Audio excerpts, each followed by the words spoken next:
आदमी कहता है भैया कुछ नहीं बदला, और कुछ नहीं बदला क्योंकि तुम्हारा वोट देने का तरीका भी नहीं बदला। कैसे बदलेगा? जिस दिन वोट देने का तरीका बदल दोगे उस दिन आपको बदलाव दिखेगा। नेताजी लोग क्या लिखते हैं, क्या बात करता है? आप दैनिक जागरण, हिंदुस्तान सब पढ़ते हैं, इसमें लोग लिखता है कि इस बार हाजीपुर से कौन जीतेगा, तो उसमें समीकरण लिखता है भूमिहार इतना, वैश्य इतना, यादव इतना, मुसलमान इतना। अब लोग उसको ध्यान से पढ़ता है, भैया समीकरण है 80,000, तो इसमें खाली एनडीए वाला समीकरण का वोट है। कहीं आपने देखा किसी अखबार में लिखते हुए इस बार हाजीपुर में 4 विद्यालय बना है, 6 गो रोड हाईवे फ्लाई ओवर बन गया। दिल्ली में शीला दीक्षित जीत कर आई तो लोगों ने कहा कि कितना फ्लाई ओवर बना है, उसका संख्या लोग लिख रहे हैं कि कितना फ्लाई ओवर बना है, इसलिए शीला दीक्षित को वोट पड़ेगा।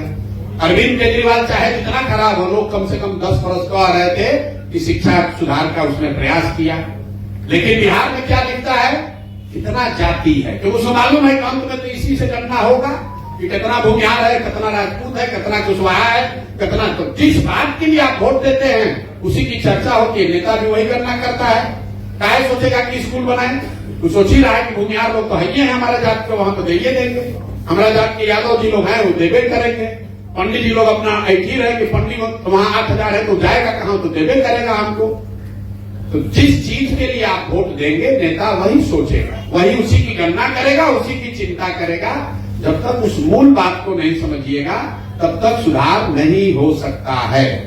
प्रशांत किशोर आ जाए या 10 प्रशांत किशोर चले आए, आपको लोकतंत्र में नेता को अकाउंटेबल बनाना है। उसके मन में ये डर होना चाहिए कि अगर वो काम नहीं करेगा तो जनता आप उसको हटाकर किसी दूसरे को लेकर आएगी, तभी वो काम करेगा। कोई भी आदमी अगर उसको ये डर खत्म हो जाएगा, विद्यार्थी को मालूम है कि परीक्षा नहीं होगा, हमको 80% नंबर आएगा ही, तो कोई पढ़ेगा भाई? कोई नहीं पढ़ेगा। तो बिहार में वही है, यहाँ परीक्षा में पहले आप कहते हैं कि हम यादव हैं, हम आरजेडी को देवे करेंगे, तो काहे आरजेडी वाले चिंता करें यादव लोग का? कई लोग को लग रहा है कि यादव, हमको कहता है लोग कि भैया यादव जी लोग बहुत कमा के राजा हो गया लालू जी के राज में। हम मन से कहते हैं कि यादव जी लोग का कोई फायदा नहीं हुआ है। अरे फायदा लालू यादव के परिवार को हुआ, उस आरजेडी से जुड़े हुए यादव नेताओं का हुआ, उन नेताओं से जुड़े हुए ठेकेदारों का, वर्करों का हुआ। यादव समाज का फायदा नहीं हुआ। अगर आपको ये लगता है कि हमारे जात का आदमी बैठ जाएगा तो फायदा होगा, तो आप यादव जी लोग का एग्जाम्पल ले लीजिए। अगर लालू जी के राज में यादव समाज का भला हो जाता तो कम से कम 17% आबादी तो बिहार का धनी हो गया रहता। 17% आदमी तो पढ़ लिख कर राजा हो गया होता। पिछला 75 साल में कौन जात है जिसका मुख्यमंत्री अभी नहीं बना? अपना अपना जाति का भी लोग कल्याण कर दिए होते तो 50-60% बिहार का भलाई हो गया होता।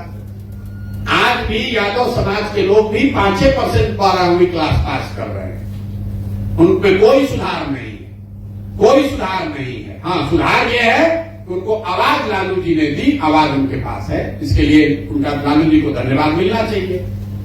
तो सिर्फ जाति का आदमी अगर मांझी जी बन गए तो क्या सारे मुसहर पढ़ लिख कर होशियार हो गए? ये नहीं हो सकता है। लेकिन आप भी यही चाहते हैं, लोग तो मिलता है तभी हमारे जाति को रिप्रेजेंटेशन दीजिए।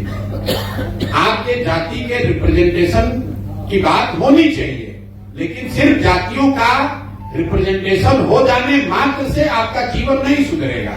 आपका जीवन तो तब सुधरेगा जब गरीबी से निकलने के जो 3 आधारभूत मूलभूत बात है, आपके पास शिक्षा हो, या आपके पास जमीन हो, या आपके पास पैसा पूंजी हो।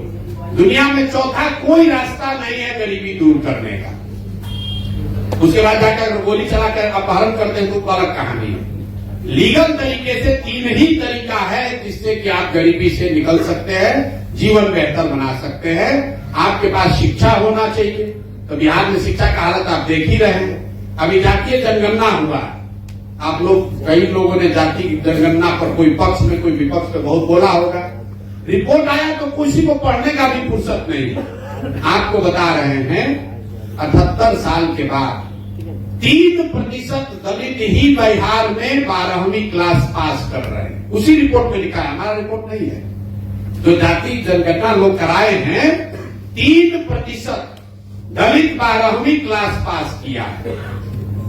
करीब करीब 6.75% करीब 7% मान लीजिए, 7% अति पिछड़ा समाज के लोग 12वीं पास किए। और पूरे बिहार में जो अपने को फॉरवर्ड जनरल कैटेगरी जो भी समझ लीजिए, टोटल 15% आदमी ही यहाँ 12वीं क्लास पास करता है। तो कौन सा तोप मार लेगा भाई? लोग आरक्षण के लिए लड़े जा रहे हैं, मरे जा रहे हैं, कौन लेगा कौन लेगा? अरे भाई, जब तुम 6% आदमी 12वीं पास ही किए तो आरक्षण तुमको मिलेगा कैसे? कौन सा नौकरी है जहां 12वीं कम से कम न पढ़ना लिखा हो? समाज को पढ़ना देखना ही नहीं चाहता है। लोग कह रहे हैं शिक्षा खराब है। शिक्षा इसलिए नहीं खराब है कि स्कूल में खिचड़ी बट रही है, ये आपका भ्रम है। लोग कह रहा है कि खिचड़ी बट रहा है इसलिए शिक्षा खराब है। कभी आप घर में बैठ के सोचे कि भाई खिचड़ी तो 6वां क्लास तक बट रहा है, 6वां क्लास के ऊपर के स्कूल में खिचड़ी नहीं बटता है, वहां पर पढ़ाई क्यों नहीं हो रही है? कुछ लोग कहता है कि नियोजित शिक्षक सब, भैया बिहार में तो सब शिक्षकें खराब है, ये सब क्या पढ़ाएगा बच्चों को? तो मान लीजिए कि अगर नियोजित शिक्षक से शिक्षा व्यवस्था खराब हुआ है तो पटना साइंस कॉलेज में कौन नियोजित शिक्षक पढ़ा रहा है? वहां काहे नहीं पढ़ाई हो रहा है? पटना कॉलेज में कौन नियोजित शिक्षक है, ये बता दीजिए। मेरे भाई, शिक्षा इसलिए खराब हुआ है कि समाज और सरकार दोनों के नजर में शिक्षा का कोई महत्ता नहीं है।